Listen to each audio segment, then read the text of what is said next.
Siapa orang-orang yang dicabut dengan lembut itu? Yang tenang itu, yang nyaman itu. Sampai malaikat yang ditugaskan pun oleh Allah disifati dengan nasyitati nashta. Pakai waw, wawnya ataf kepada qasam, qasamnya sumpah.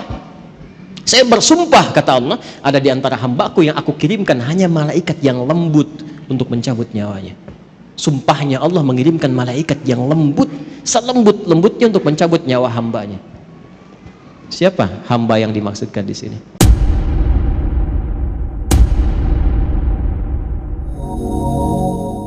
Malaikat maut punya dua sifat.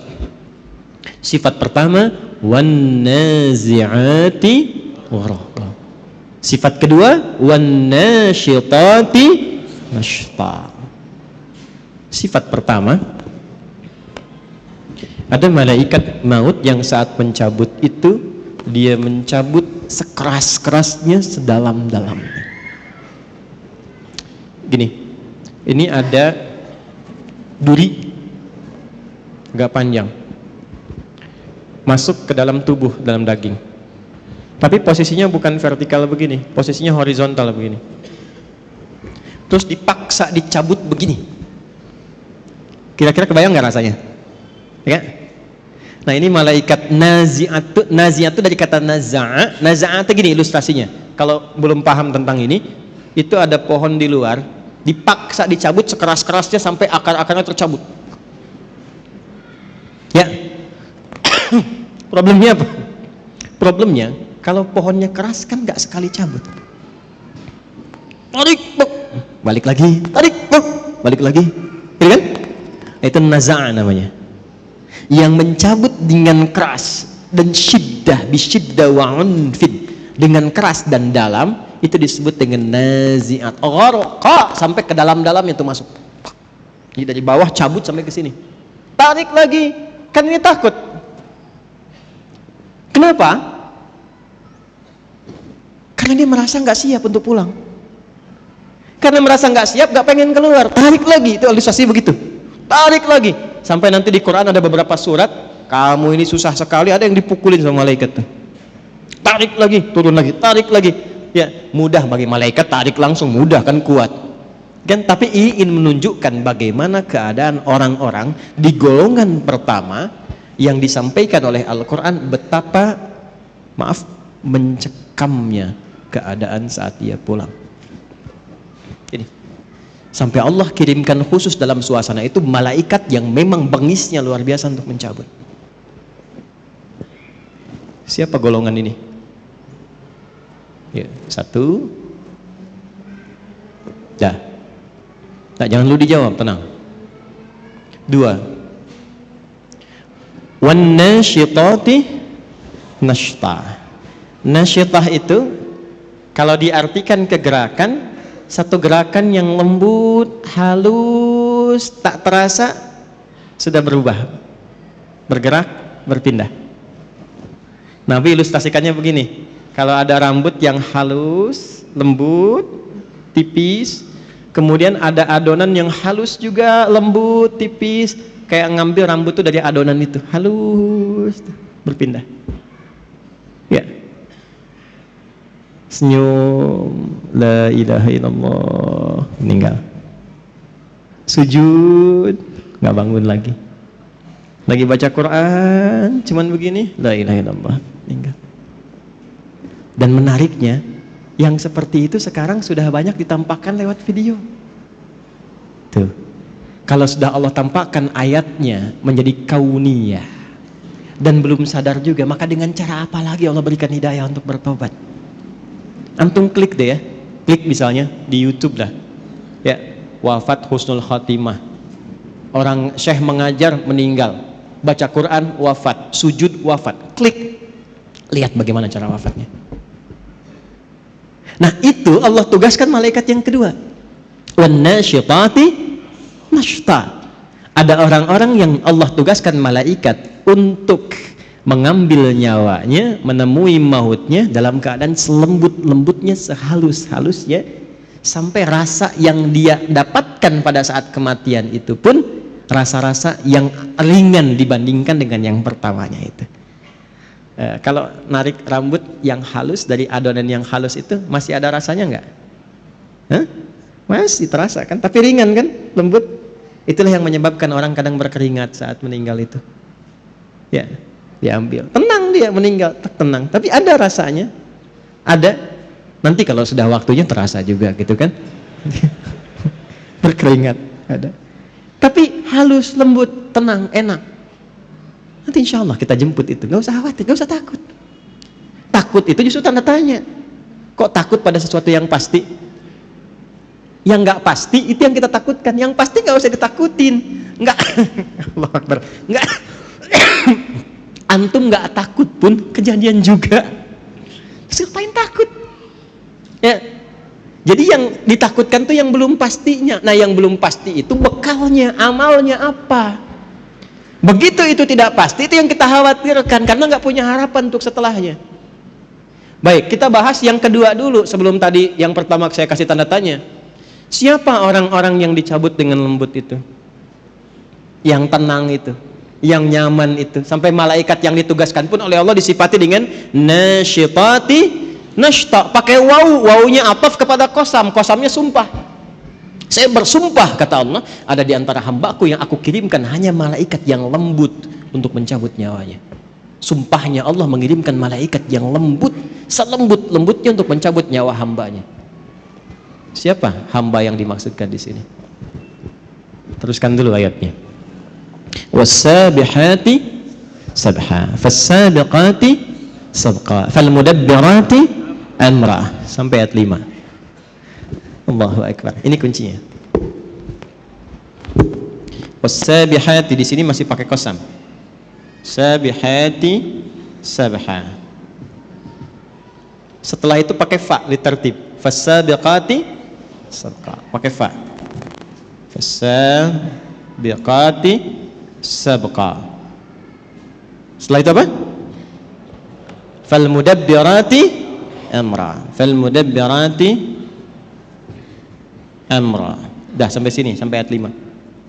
Ini kuncinya. Ini sindiran halus dan tajam sekali.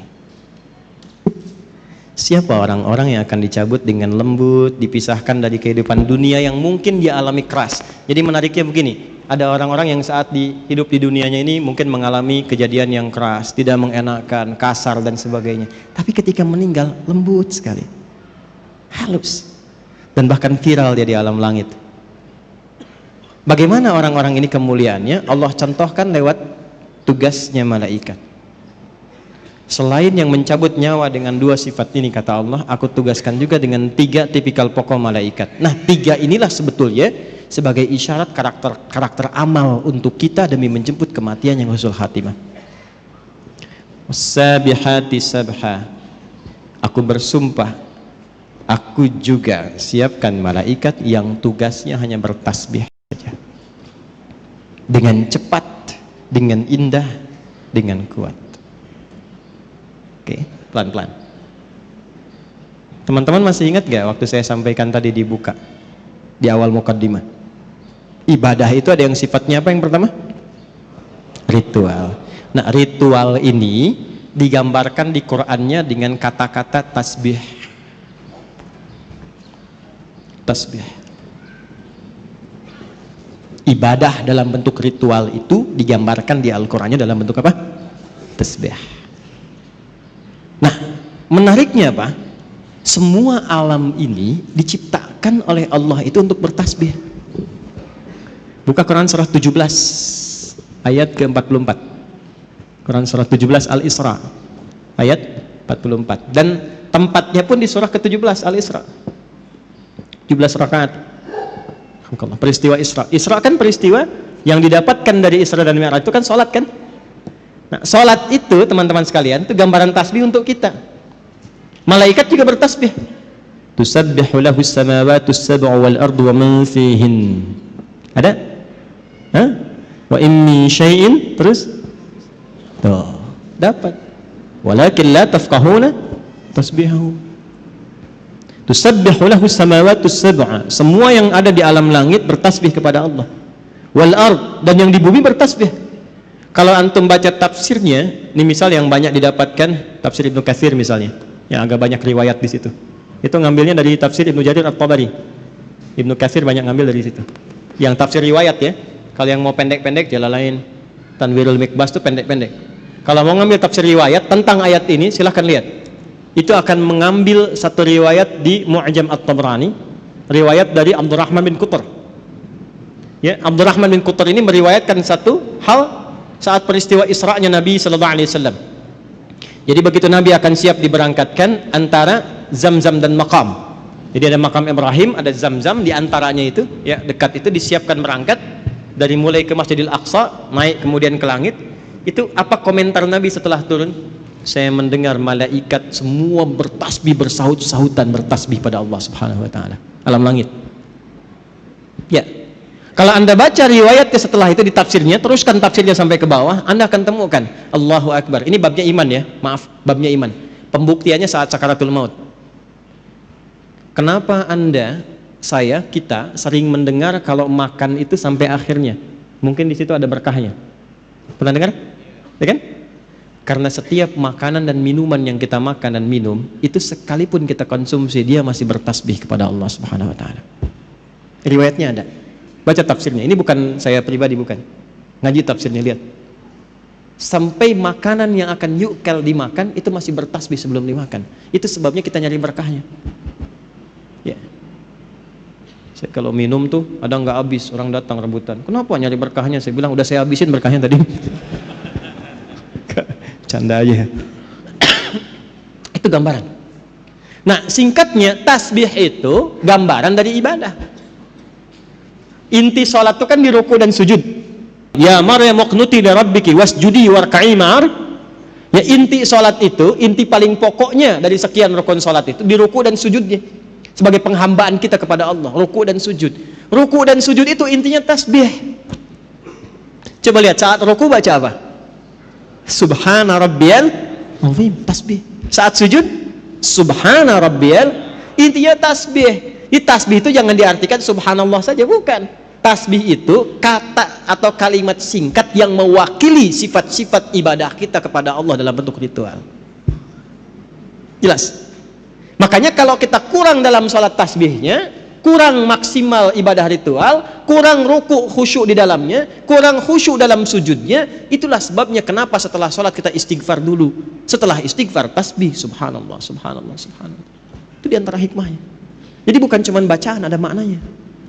Intinya apa dengan kalimat ini? Tusabbihu lahu as-samawatu as-sab'u wal ardu wa man fihinna. Kaitkan dengan wasabihati sabha. Aku bersumpah, malaikat saja ada yang aku buat untuk tasbih semuanya. Masa manusia gak mau tasbih? Malaikat saja aku ciptakan tanpa salah, itu masih tasbih. Malaikat itu dicipta tanpa salah, Pak. Satu-satunya makhluk di muka bumi ini ya, yang bertugas di muka bumi, tugas. Dan di alam langit dia bertugas, satu-satunya makhluk yang Allah ciptakan tanpa salah cuma malaikat. Diciptakannya dari cahaya, materinya materi takwa. Quran surah 66 ayat ke-6. La ya'sunallaha ma amarahum wa yaf'aluna ma yu'marun. Malaikat tidak punya potensi maksiat. Makanya Anda nggak pernah dengar misalnya, maaf, pernah dengar malaikat Jibril korupsi ayat? Nggak ada kan? Ya. Dan tidak pernah menukar posisi. Itu Fir'aun, Fir'aun ya, bikin jengkel, yang nyabut tetap malaikat maut. Nggak pernah dia bilang, Zurail, Jibril, jengkel sama yang ini, kamu aja yang cabut. Nggak ada tukeran tugas. Jadi Anda bisa bayangkan nggak, satu makhluk yang nggak punya potensi salah, tupoksinya jelas, itu masih bertasbih sempurna kepada Allah. Jadi Allah tuh nyindir kita halus. Kamu ini manusia, aku berikan fasilitas, kenyamanan, kedamaian, ketentraman. Aku siapkan pedomannya. Ini yang nyaman, ini yang tenang. Hindari maksiat, ini resikonya. Cari bekal untuk pulang. Aku berikan semua fasilitas itu. Kenapa engkau masih belum punya waktu untuk bertasbih kepadaku? Malaikat aja masih ibadah, kenapa engkau lupa dengan ibadah? Sedangkan harapan kamu husnul khatimah dan pengen masuk surga. Jadi kalau kita konversi ke ayat ini tentang pedoman hidup kita, kalau ingin didapatkan malaikatnya nasyitati nashta, Maka jaga ibadah dan hubungan kita dengan Allah selama hidup. Salat fardu berapa kali dalam sehari? 5 waktu. Berapa rakaat? Jaga itu. Jaga. Setelah itu sunnahnya tingkatkan, rawatibnya, duhanya, tahajudnya. Itu ada maknanya semua. Kan kita latihan tumaninah, latihan tenang. Di antara dampak terbesarnya apa? Ini persiapan pulang. Orang yang punya hubungan baik dengan Allah, Allah perintahkan, dia punya hubungan baik dengan saya. Cabut yang lembut, cabut yang halus. Yang diperintahkan cuma malaikat yang paling halus, karena punya hubungan baik dengan Allah. Anda punya hubungan baik dengan pimpinan, mau berkunjung ke rumahnya, akses dibuka, kue keluar, kata-kata baik keluar. Anda gak punya hubungan baik, kasar, jadi musuh, terus berharap pengen diterima dengan baik, susah. Satu.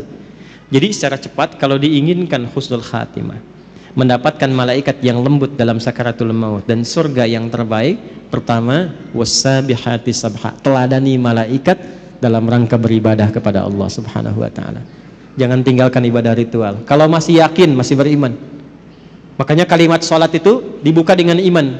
Kalimat salat pertama Al-Baqarah ayat 3. Alladzina yu'minuna bil ghaibi wa yuqimunas, dan disebut dengan kalimat iman. Satu-satunya ibadah yang disebut dengan iman cuma salat di Quran. Itu di Al-Baqarah ayat 143. Wa ma kana Allahu liyudhi'a imanakum. Yuk, salat ya. Jadi kalau dulu kan, kenapa sholat? Supaya bahagia, hayya 'alal falah. Kenapa sholat? Supaya tenang. Ya kan? Kenapa sholat? Bukti mengabdi kepada Allah. Sekarang jawabannya setelah mengaji ini berubah. Kenapa sholat? Supaya husnul khatimah saat wafat. Malaikat malu kalau keras-keras nyebutnya ahli sholat, ahli la ilaha illallah. Nabi aja bilang, man qala fi akhiri hayati wa kama qala la ilaha illallah dakhalal jannah. Siapa yang bisa mengucapkan la ilaha illallah di akhir hidupnya, terjamin surga untuknya. Tapi itu kalimat nggak bisa diapalin. La ilaha illallah, la ilaha illallah, la ilaha illallah, la ilaha illallah. Tapi sholat enggak. Nggak bisa keluar, nggak bisa. Nggak bisa. Susah. Nalkinnya pun susah. Nggak mudah. Siapkan dari sekarang. Ya, malaikat malu lah. Anda dekat dengan pimpinan. Ini antum ya, dekat dengan pimpinan nih. Taruhlah Anda misalnya, ya nggak usah contoh yang aneh-aneh lah ya. Di kantor dengan pimpinan tuh, keluarganya bos, masuk kantor, ya kan? Tiba kemudian misalnya, maaf nih, ada aturan mesti lepas sepatu. Kira-kira security-nya kasar atau lembut kepada antum tuh? Sedangkan sepatu antum kotor, pas mesti dilepas. Kira-kira saat diminta untuk dilepas itu, dia akan lembut atau kasar menyampaikannya? Pasti lembut, karena antum dekat dengan pimpinan, keluarganya. Antum bukan siapa-siapa, sekantor nggak ada yang kenal, orang asing nggak jelas, pakaian juga nggak jelas, datang ke situ kotor semua, terus maksa pengen masuk, kira-kira security bagaimana? Kencang, Insya Allah kencang. Antum sholat dekat dengan Allah, la ilaha illallah tiap hari, ibadahnya luar biasa. Masa malaikat mau kencang-kencang nyebut nyawa antum? Umar bin Khattab, kenal? Aduh, udah mulai aneh nih ya. Ini kalau kita ngaji kitab-kitab hadis tuh dalam bab riwayat enak ngajinya. Optimis kita menjemput kematian, nggak takut dengan alam kubur. Dan ini ada yang mengatakan asbabnya malaikat maut tuh salah satunya jadi sedikit malaikat mungkar nakir agak sedikit humble, itu gara-gara persoalan Umar. Datang, man rabbuka katanya. Nanti antum baca nih dalam riwayat hadis, man rabbuka. Umar tuh luar biasa. Gak usah kasar begitu katanya. Santai aja, bahasa kita ya, santai aja. Anda akan tahu, saya ini sahabatnya Rasulullah, kekasihnya kekasih Allah. Ya, masa Anda bertanya seperti itu katanya? Harus dibalikin tuh. Bisa nggak Anda begitu tuh? Man rabbuka, gitu kan? Masih nggak tahu kalau saya ini sering jamaah di Pondok Indah? Enggak, Ini cuma gambaran saja. Kadang-kadang ulama-ulama itu kalau mau guyon, itu ngambil-ngambil itu seperti itu. Tapi memang teks-teks yang kita dapatkan itu yang Allah berikan kelembutan dalam setiap alam. Nyebutnya lembut. Logikanya begitu.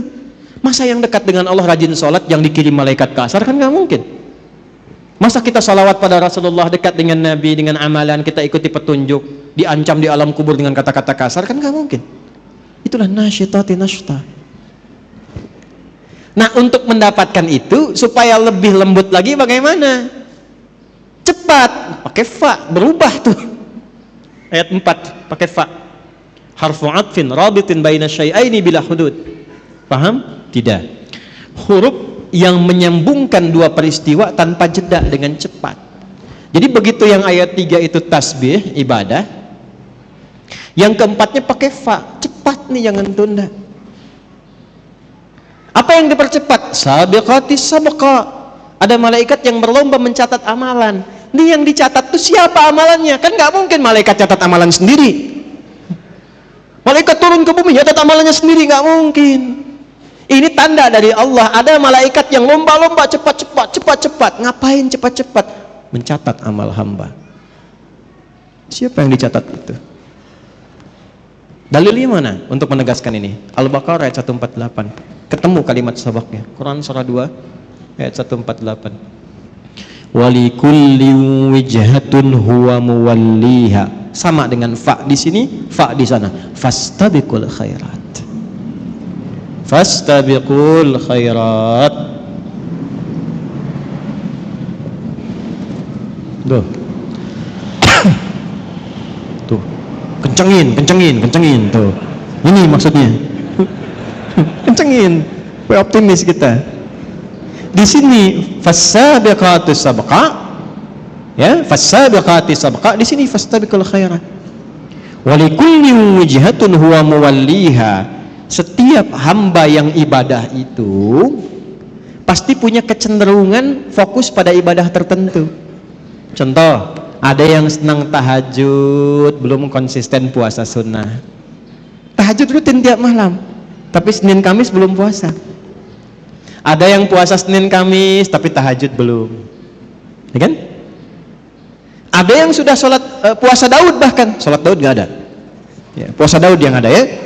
Senin puasa, Selasa tidak, Rabu puasa, Kamis sholat Daud nggak ada. Subuh sholat, duhur tidak, asar sholat, maghrib, nah itu nggak ada. Ya. Ini sudah puasa Daud, tapi tilawah Quran belum.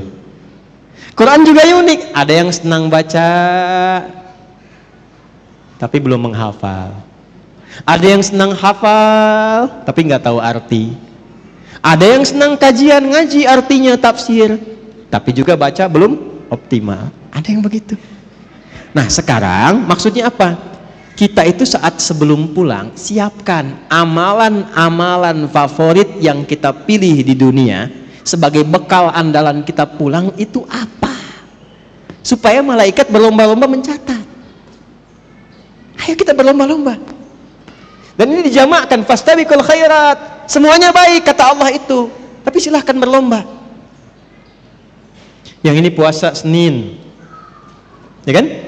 Antum belum sanggup puasa, saya mau konsisten dengan rawatib dulu. Ya. Saya belum sanggup menahan lapar, tapi saya bisa sanggup menahan lelah saya untuk mengerjakan rawatib. Ya udah, alihkan tenaga ke sini. Ya, jelas?